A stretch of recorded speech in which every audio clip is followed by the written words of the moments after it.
Salut à toi et bienvenue dans cette nouvelle vidéo. Aujourd'hui, je vais vous donner quelques outils, quelques éléments que la banque nous donne pour prendre avantage sur elle. Qu'est-ce que je vais par là dire? Je vais simplement dire qu'il est possible pour vous, si vous comprenez les règles de la banque, si vous comprenez certains produits ou services que la banque vous offre, vous pouvez utiliser ces services-là pour, n'est-ce pas, déjouer le système bancaire et tirer un très grand avantage ici au Canada.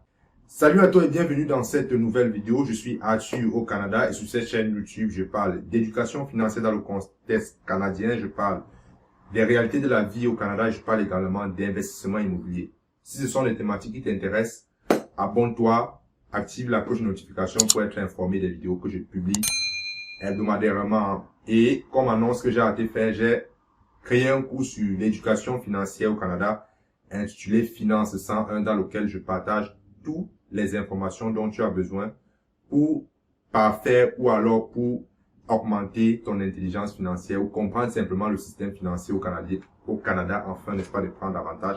Et j'ai également mis un lien dans la vidéo pour ceux-là qui ont des questions concernant l'éducation financière, concernant l'immobilier au Canada. Vous avez un projet, il y a un lien dans la description, vous pouvez prendre rendez-vous avec moi pour qu'on discute de votre projet. Alors, sans plus tarder, nous allons passer au vif du sujet. Je vais vous donner deux outils à travers lesquels vous pouvez, n'est-ce pas, si vous comprenez vraiment ces outils, n'est-ce pas, tirer profit, prendre avantage sur les banques.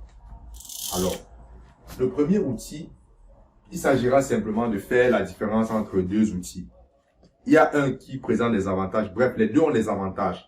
Mais, n'est-ce pas, on va présenter la différence entre les deux pour que lorsque vous allez prendre ces produits, prendre ces services-là, que vous sachiez à quoi vous attendre. D'accord?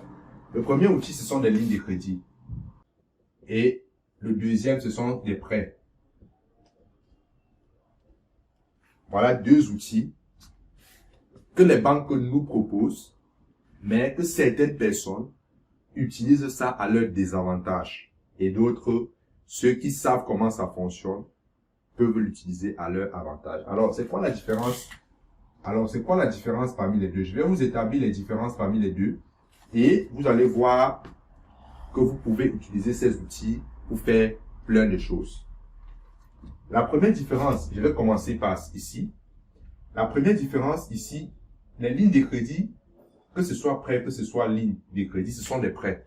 C'est du crédit. Ok, lorsqu'on parle de crédit au Canada, ligne de crédit, carte de crédit, prêt personnel, bref, tout ça, ce sont des crédits.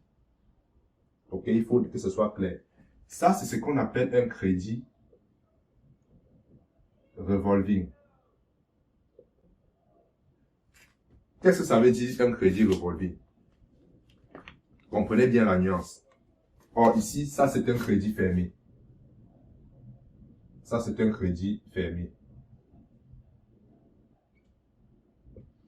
Quelle est la nuance entre les deux? Ici, je vais prendre des cas concrets. Ici, si vous avez par exemple 5 000 ici en ligne de crédit et vous avez 5 000 ici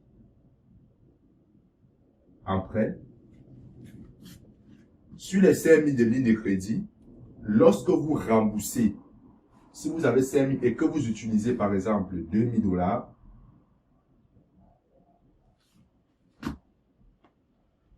vous avez 3 000 $ de disponibles qui restent. Tant et aussi longtemps que vous allez avoir les 2 000, vous aurez des disponibles, 3 000 $ de disponibles, que vous pouvez aussi utiliser. Maintenant, pourquoi revolving? Revolving signifie que si au bout d'un certain temps, vous avez utilisé 2 000 et vous remboursez 1 000 $, vous aurez 4 000 $ de disponibles que vous pouvez reprendre. En fait, revolving signifie simplement que tu peux prendre 2 000, remettre les 2 000 aujourd'hui, demain reprendre encore. C'est ce que ça veut dire.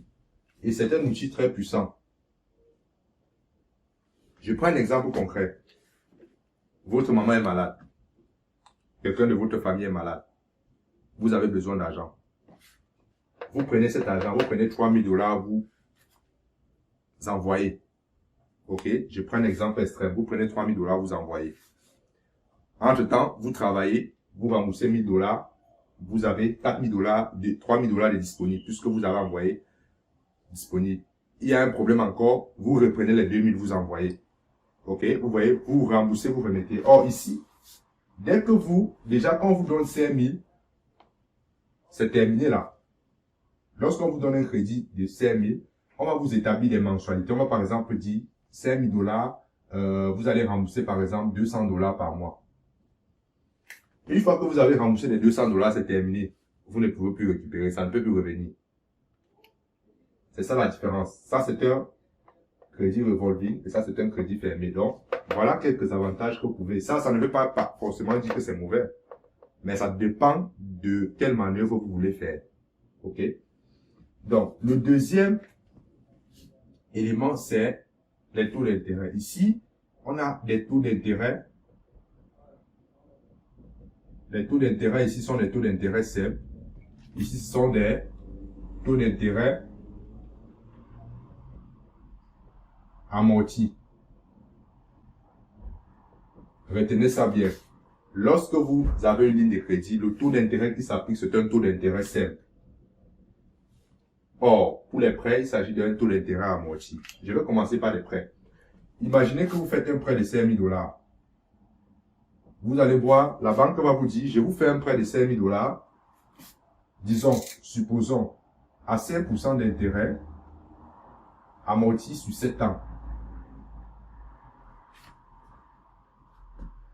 Ok, voilà les caractéristiques qui qualifient un prêt amorti. Il y a toujours la période d'amortissement. C'est-à-dire, la période sur laquelle vous devez rembourser le prêt. D'accord? Je prends un exemple. Si par exemple vous faites un prêt de 5000 $, vous allez voir, on va vous dire par exemple que vous allez payer chaque mois. Je prends un exemple, je ne prends pas les 5%, vous allez payer chaque mois. Je prends par exemple 300 $. Et dans les 300 $, vous allez voir que il y a une partie qui constitue l'intérêt. Si vous allez en ligne, vous tapez calculatrice avec amortissement. Vous mettez 5 000 $, 5 ans, 7 ans d'amortissement. Vous allez voir qu'il y a une partie qui constitue le capital. Ça peut être c'est généralement moins élevé. Et ça, c'est le capital, le principal en anglais. Et 200 $ en intérêt. Lorsque vous faites 200 $ par mois sur 7 ans, ok? Donnez-moi un instant, je vais calculer ça concrètement pour qu'on voit ce que ça donne. Donc ici, j'ai utilisé une calculatrice hypothécaire avec une calculatrice avec amortissement. Ici, pour 5000 $ par exemple, vous allez payer à peu près 70 $ par mois. Et dans les 70 $, vous aurez, ici j'ai devant moi, vous aurez 21 $ en intérêt. Et en capital, vous aurez 50 $. Donc ici, ça fait 71 $ en capital. Donc, on dit ici que ça fait 84 mois. OK? Lorsque vous allez faire un calcul, je ne vais pas faire le calcul à votre place. Faites juste les intérêts. 21 $ fois 84. Vous voyez combien ça va donner. Et vous faites 50 $ fois 84, vous voyez combien vous payez lorsque c'est un prêt amorti. Maintenant, lorsqu'il s'agit de taux d'intérêt simple, vous avez toujours les 5 000 $. OK? Et à 5% d'intérêt, ici c'est l'intérêt calculé annuellement. Ça veut dire quoi? Pour calculer l'intérêt que vous allez payer par mois, c'est simple. Vous faites 5% de 5 000 $, ça fait 250 $ en moyenne que vous devez payer par an. Ça, c'est par an. Donc, vous divisez par 12 pour voir à peu près combien vous devez payer par mois. Vous voyez qu'il y a une grosse différence entre les deux. Donc, vous pouvez utiliser ça à votre avantage. Donc, je vous donne des idées comme ça. Vous pouvez voir comment vous pouvez utiliser. Vous pouvez avoir des projets au lieu d'aller prendre un gros prêt. Comme ça, vous prenez plutôt un prêt sur une ligne de crédit. Vous utilisez. Voilà l'intérêt que vous payez. Et en plus de ça, au fur et à mesure que vous allez rembourser, l'argent sera disponible. Ça, c'est deuxième différence entre les deux. Donc ici, le troisième avantage, c'est que vous remboursez les intérêts uniquement sur le montant que vous utilisez sur le sol. Ça, je l'ai dit. Vous remboursez les intérêts uniquement sur la partie que vous utilisez. OK? Donc, pour vous donner un exemple des types de prêts et les éléments qui fonctionnent comme les lignes de crédit. Par exemple, ici, on a les prêts personnels. Ok, on a les prêts personnels, on a ce qu'on appelle les hypothèques ici, on a ce qu'on appelle les prêts auto. Ici, on a tout ce qu'on appelle ligne de crédit, que ce soit ligne de crédit personnel, ligne de crédit business. On a également ce qu'on appelle les marges de crédit hypothécaires. Ils fonctionnent sur le même principe. Ici, on a ce qu'on appelle les prêts sur équité. C'est-à-dire les prêts sur l'équité de votre maison. Alors, voilà deux outils que les banques nous offrent, que malheureusement, lorsqu'on arrive au Canada, on utilise ça pour faire n'importe quoi. Certaines personnes ne savent même pas que cette partie existe. Les gens ne savent même pas que cette partie existe. Les gens prennent souvent les prêts, faire les prêts auto, acheter les automobiles, acheter tout. C'est pas mauvais. Mais, comme je le dis, moi, j'utilise cette partie à mon avantage pour m'enrichir. Je paie l'intérêt, mais ce que je gagne derrière est plus élevé que ça. Je préfère prendre un prêt, je paie l'intérêt de 250 $, mais en arrière de ça, je fais un profit de 5 000, 2 000, bref, supérieur à ça. Même chose ici. Par exemple, vous pouvez prendre l'hypothèque. Vous pouvez prendre ce monsieur hypothèque. Vous achetez une maison. C'est sûr, vous allez payer, je prends un exemple, 71 $ par mois. Mais vous pouvez récolter les revenus de vos loyers qui sont supérieurs à 71 $ par mois. C'est comme ça que vous devez utiliser cet outil. N'utilisez pas ça pour acheter et envoyer au pays, non. C'est pas correct de le faire comme ça. Donc, voilà donc ce que moi, j'avais à vous présenter dans cette vidéo. À partir d'aujourd'hui, vous connaissez la différence qui existe entre un prêt et une ligne de crédit. Et vous savez également, je vous ai donné quelques exemples de comment est-ce que vous pouvez utiliser ces outils à votre avantage. Je parle de ça plus en profondeur dans le cours sur l'éducation financière que j'ai préparé pour vous.